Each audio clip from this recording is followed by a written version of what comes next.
मुंबई के स्लम से निकले कुछ डांसर्स अपनी आंखों में सपने लिए एक ग्रुप को फॉर्म करते हैं जिसका नाम रखते हैं अनबीटेबल। उसी ग्रुप में एक लड़का था विकास, जिसकी स्टेज पर स्टंट करते समय मृत्यु हो जाती है। अब विकास का यह सपना था कि एक ग्रुप कोई डांस का रियलिटी शो जीते। अब इसके लिए सारे ग्रुप के मेंबर्स बहुत ज्यादा मेहनत करते हैं और ये ग्रुप अब हो जाता है अनबीटेबल से वी अनबीटेबल।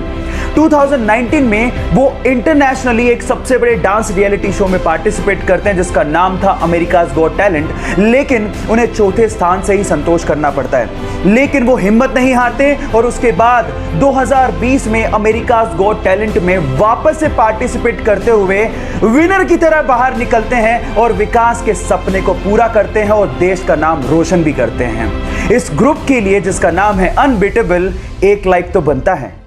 एक टीचर ने क्लास में डिवाइड सिखाने के बाद बच्चों से सवाल पूछा। उन्होंने कहा कि 3 को 3 से डिवाइड करेंगे तो बताओ बच्चों क्या आएगा।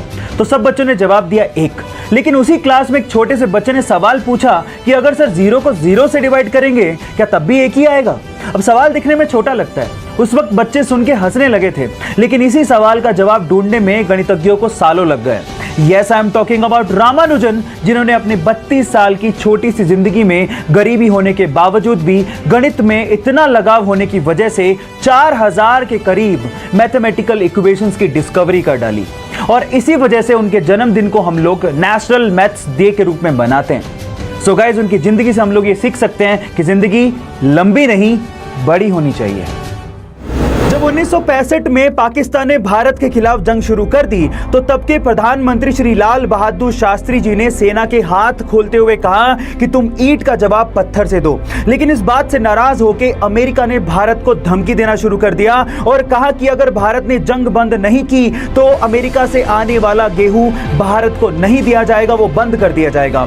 इस बात से लाल बहादुर शास्त्री जी ने सबसे पहले अपने रसोइये को कहा कि तुम अब से सिर्फ एक ही वक्त का खाना बनाओगे और उसके बाद देशवासियों से अपील की कि वो अब एक ही वक्त का खाना खाएं, क्योंकि हम लोग एक वक्त का खाना खा लेंगे लेकिन यूएस की धमकियों के आगे झुकेंगे नहीं।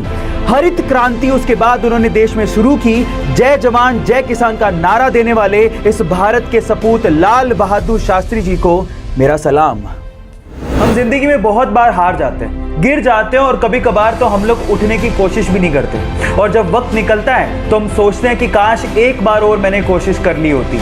इस केस में क्या करें मैं आपको बताता हूँ। ऊपर एक वीडियो चल रहा है, 3 साल का एक छोटा सा बच्चा है जो कि एक स्केटर है और उसके मन में कोई डर का गिरने का भाव ही नहीं है। वो सिर्फ एक ही बात सोच रहा है, मैं स्केटिंग करते हुए गिरूंगा, फिर से उठूंगा और फिर से कोशिश करूंगा क्योंकि मुझे इस काम में मजा आता है। तो बच्चे बन जाओ, गिरने से डरो मत, फिर से उठो क्योंकि जिंदगी इसी का नाम है।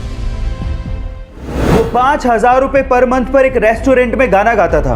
एक दिन उसने अपने गाने का वीडियो फेसबुक पे अपलोड किया जिसे एक बड़ी कंपनी ने देखा और उसे गाने का ऑफर दे दिया। उस बंदे ने 10 ही दिन में मेहनत करके 7 गाने रिकॉर्ड किए, लेकिन उस बड़ी कंपनी ने एक भी गाना सेलेक्ट नहीं किया। उस बंदे का दिल टूट गया, लेकिन उसने हार नहीं मानी। फिर उसके बाद उसने अपने मोबाइल से फनी वीडियोस को फेसबुक पे अपलोड करना शुरू किया। वही सेम वीडियोस उसने यूट्यूब पे भी डालना शुरू किया। पहले कोई खासा रिस्पॉन्स नहीं था, लेकिन उस बंदे ने सेम सेटअप के साथ 100 के करीब वीडियोस बना डाली और उसी में से एक वीडियो पाकिस्तान में सुपर वायरल हो गई और उसके बाद उस बंदे ने पीछे मुड़ के कभी नहीं देखा और आज वो बंदा इंडिया में सबसे ज्यादा फॉलोवर्स के साथ नंबर 1 यूट्यूबर है। सर्जन कहां से लाऊं? अरे हमसे बड़ा सज्जन कोई पैदा नहीं हुआ। अरे सर्जन गाइस, अपनी मेहनत के दम पे एक साधारण सा बंदा कहां से कहां तक पहुंच सकता है, ये आप भुवन बाम से सीख सकते हैं। तो उस बंदे के लिए एक हार्ट तो बनता है।